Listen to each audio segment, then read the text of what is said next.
channel. So in today's video I'm going to show you snippets. So what I did was I took small little videos of as we were going along through this cutting process on the car itself, and I thought I'd do a holistic video. So I might throw in snippets of it here and there, but when I am, or if I do speak and if it's out of context, please bear with me. I'll try my best to edit it so that the video flows according to a sequence. The beautiful part about this particular build has been that I could actually see how BMW evolved the normal E30 into an E30 M3, and it's quite spectacular in that it used or utilized the existing seam welds on the car, and it merely added to it to give it that box effect that's so classic of the 90s or 80s cars. And I mean, that for me is remarkably insane. For it, you know, if for some reason I could have afford, or if I had disposable income in excess of, like, say 10 million, I would have gone and bought myself an original E30 M3 because I think it's just so beautiful. But we're doing the best we can with what we can, and I'm sure we'll get very close to the original E30 M3 that we're desiring to build.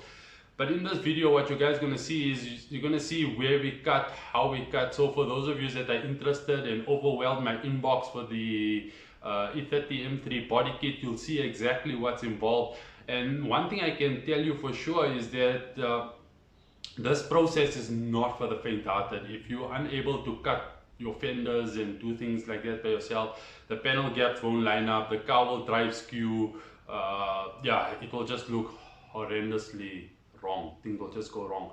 And what we noticed while doing the kit was that 2 or 3 millimeters to adjust can actually take you like maybe 2 or 3 hours just to get it right. And that for me is critical. I want all the lines on the car to match up. I want everything to be where it needs to be in place. But that being said, we started off on the passenger side. We did the rear quarter panel on the car itself, and we adjusted the C-pillar on the top, and I'll take you guys through exactly what was required in order for us to do so. So what I'll do now is I'll roll a clip of when we did cut the panel and take it from there.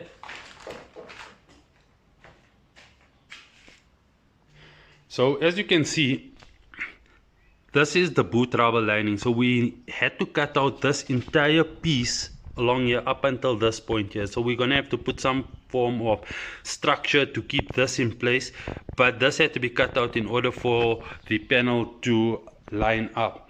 Now the other beautiful part about it is that because we have a chrome bumper, we did not need to change this panel.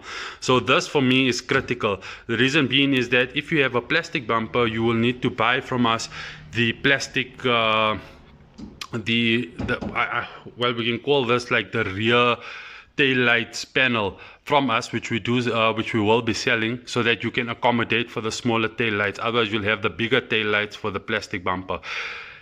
Then you can see here, this is what I'm referring to. This is what's known as a seam weld, right? And the seam sealer through here, I don't know if it's a weld or if it's just sealer, but nonetheless this panel will line up exactly with this corresponding line on your existing tail light panel, and then you know that you're like 99% aligned. At the moment it's not, because we have not yet bonded the panel to the physical body itself.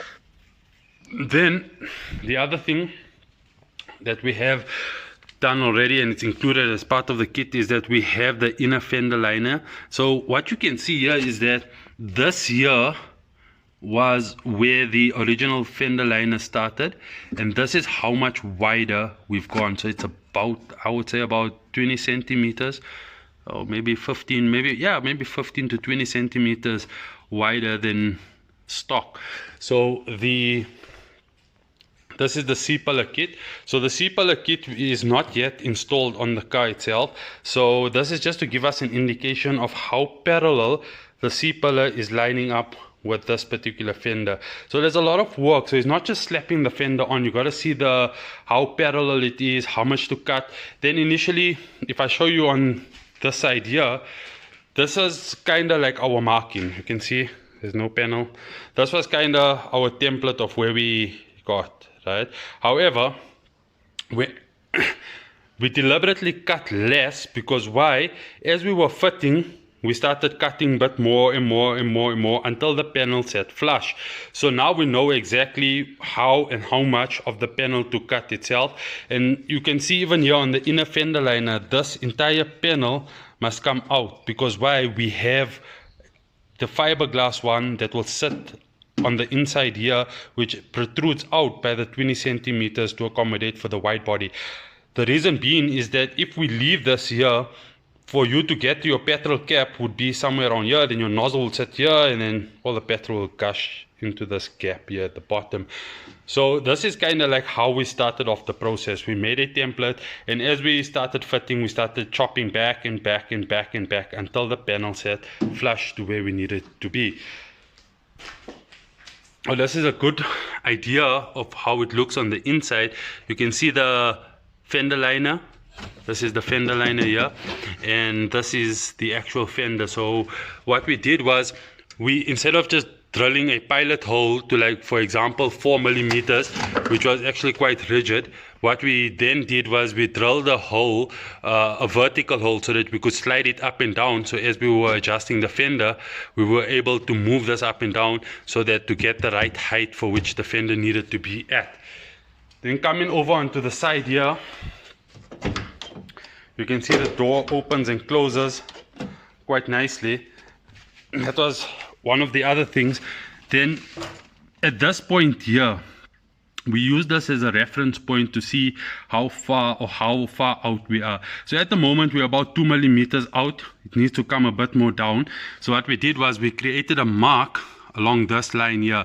So whenever we shifted the panel down, we would measure from the mark downwards to see how far we've actually gotten. So like here we can see we've maybe moved about 1 millimeter. So we still got to go another 2 millimeters down in order to get the panels to line up. And one of the nice things is that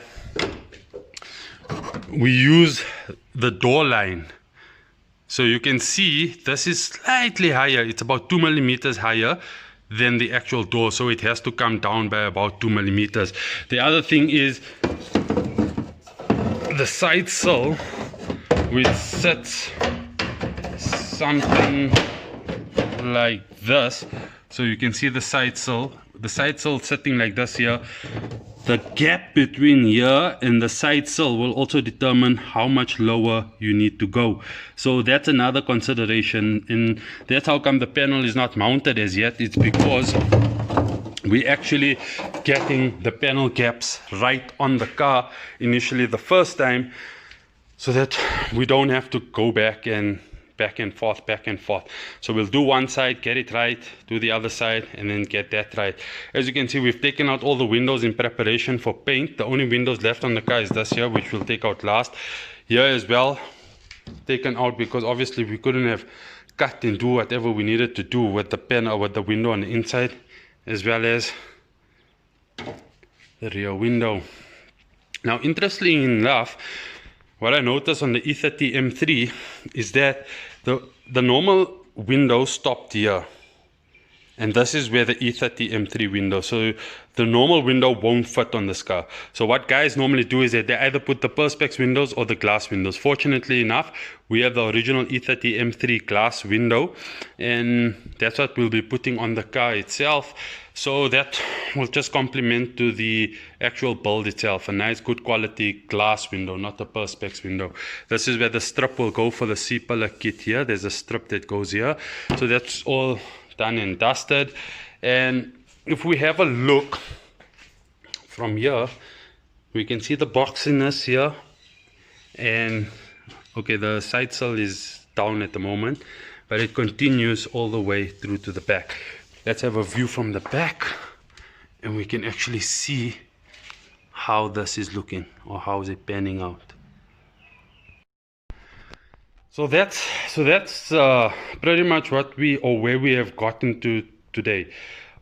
Fortunately enough, we had a ton of these C-clips or clamps. There's a few of them there. There's a couple of there. Yeah. So doing a build like this here, or thinking that you can do something like this here on a budget, please, please, please, please, I beg you not to think like that there. What I can tell you, it's very, very, very costly to do something like this here. The glue to actually bond this to this is about 1,500 Rand for a tube. I don't know how much of the tube is actually going to do. It might do one panel, might do two panels, we don't know. The gun itself is like another 3,500 Rand for the gun. And if you're doing this as a once-off project, it's rather not invest in it. Get somebody to do it for you, and in the long run you'll save. So things that I am considering doing here is that I might replace the static windows here with maybe pop-out windows, so it will pop out. And I just think that cruising on the highway with both windows popped out will accentuate on the curves of the car, because with it out, it broadens the look from the front, and then the fenders will just complement that broadness out as well. The other interesting things that I've uncovered on the car itself actually resides behind this panel, as to how this panel actually sits against the other panels. It just shows that BMW, I personally think BMW knew they were going to build an E30 M3 at some point in time. I don't know if they knew they were going to call it the M3 or what they were going to call it, but I knew they were going to build something, because the way these panels fit onto an existing E30 M3 body, perfect, absolutely perfect. So on the inside of the car, it's pretty much of a mess, because I've been taking all the stuff, I've been putting it here, I've been just leaving it here. But don't worry, there's a new interior, new carpets, new basically everything new is coming onto the car itself. Another update on the motor, if you want to call it that. So the wiring is pretty much done. I just kind of need to figure out where a couple of the wires do need to go to, and then we're golden on that side there. I redid the head on the car. Well, redid valve stem seals, new head gasket, new head studs. Yeah, pretty much everything there is new on that side there. Rebuilt the vanos here as well, so that's also golden. I need to find the sweet spot on the gear, and then I can set the timing. And that's pretty much it for day one. So this is day one of the build. Tomorrow we'll continue with day two. The goal for tomorrow is to get these panels mounted with the correct caps, to get it done on that side there as well, then to mount the C-pillar as well. And then day 3 and 4 would be the front bumper, the rear bumper, and the boot, and all of that other nonsense. So I hope you guys enjoyed this particular video on day one of the build. I'm trying to do at least 3 videos a day. There might be days where you might not see the footage, but you will see the end product. It's a little bit difficult videoing it, as I don't have a dedicated cameraman. I would love to have one, but I don't have a dedicated cameraman, and I'm hands-on the project itself, so it's a bit difficult to shoot a video plus, you know, do X, Y, and Z, things like that there. So yeah, anyway, I hope you guys enjoyed it. Please like, subscribe, and share the video. Sorry, not share the video, prostitute the video. And yeah, let's see if we can grow the channel, and the more we can grow the channel, the better builds that I do have planned. Keep safe, be safe out there as well, and remember those that are sick in your prayers, and those that have passed on, remember them as well. Yeah, it's a pandemic out there, and yeah, just stay close to your dear ones. And yeah, it's sad times out there, guys, but anyway, we're gonna try and keep you guys motivated during this lockdown period. Level 3, we're on level 10 already on the build. Peace.